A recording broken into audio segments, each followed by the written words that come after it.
naitwa Irene Ernest, nafanya kazi shirika la Children's Need Forum ama jukwaa la utu wa mtoto kama mratibu wa programu, tathmini na ufuatiliaji. Ningependa kusisitiza vitu vichache, wenzangu wengi wamezungumza, lakini jambo kuu tumeona kwamba faida za kumchapa mtoto ni chache kuliko hasara zake. Wengi wamezungumza, tumeona mtoto akili inakuwa inadumaa, confidence inashuka, watu wanakufa, wengine wanapata vilema vya maisha. Kwa hiyo kwa utafiti wake au kwa ukubwa wake, hasara ni nyingi kuliko faida.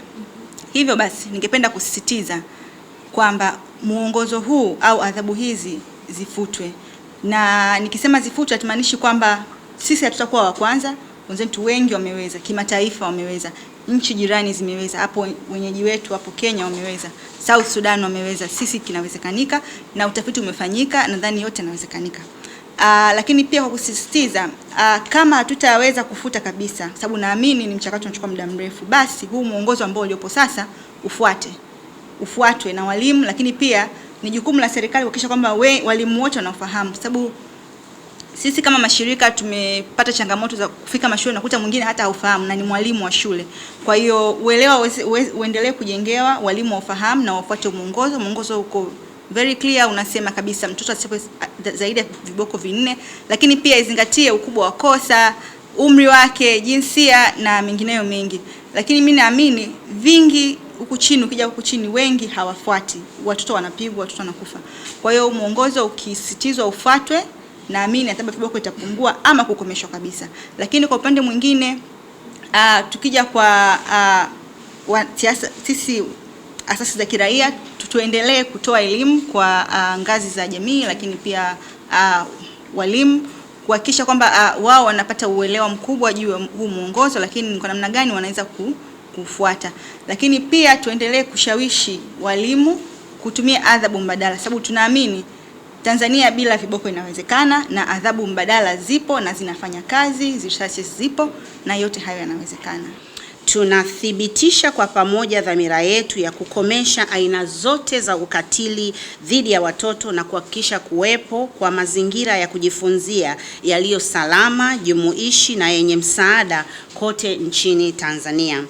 Adhabu za viboko ikiwemo kupiga kwa fimbo, kupiga makofi na kudhalilisha kwa maneno bado ni miongoni mwa aina za ukatili dhidi ya watoto zilizoenea sana na kukubalika kijamii nchini Tanzania. Inaendelea kuwaathiri watoto shuleni, kwenye madrasa, majumbani na katika mazingira mengine ya kujifunzia, na hivyo kudhoofisha heshima ya watoto, ustawi wao pamoja na uwezo wao wa kujifunza na kufanikiwa kwa namna ambavyo taifa linawakusudia au jamii pamoja na wazazi wao. Ushahidi wa takwimu uko wazi na una nguvu sana. Duniani kote tunaona kwamba karibu watoto 3 kati ya 4 wenye umri wa miaka 2 mpaka 14 hupitia nidhamu ya ukatili majumbani, na nchini Tanzania vile vile zaidi ya asilimia 70 ya watoto hupitia ukatili wa kimwili katika kipindi cha utoto wao, huku walimu wakiwa miongoni mwa wahusika wanaoripotiwa mara nyingi katika mazingira ya shule kufanya ukatili huu. Tafiti zinaonyesha mara kwa mara kuwa adhabu za viboko haziboreshi nidhamu wala matokeo ya ujifunzaji. Badala yake husababisha hofu, kujitenga, kupungua kwa ushiriki darasani, kushuka kwa ufaulu kwa masomo na madhara mengi ya muda mrefu ya kihisia na kisaikolojia.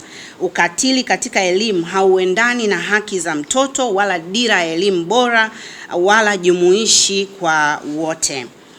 Tanzania imechukua hatua muhimu katika kuwalinda watoto, ikiwemo kuridhia mkataba wa Umoja wa Mataifa na haki za mtoto wa Afrika wa haki za ustawi wa mtoto, na pia kuwa nchi kinara au kwa maneno ya Kiingereza pathfinding country chini ya ushirikiano wa kimataifa wa kukomesha ukatili dhidi ya watoto.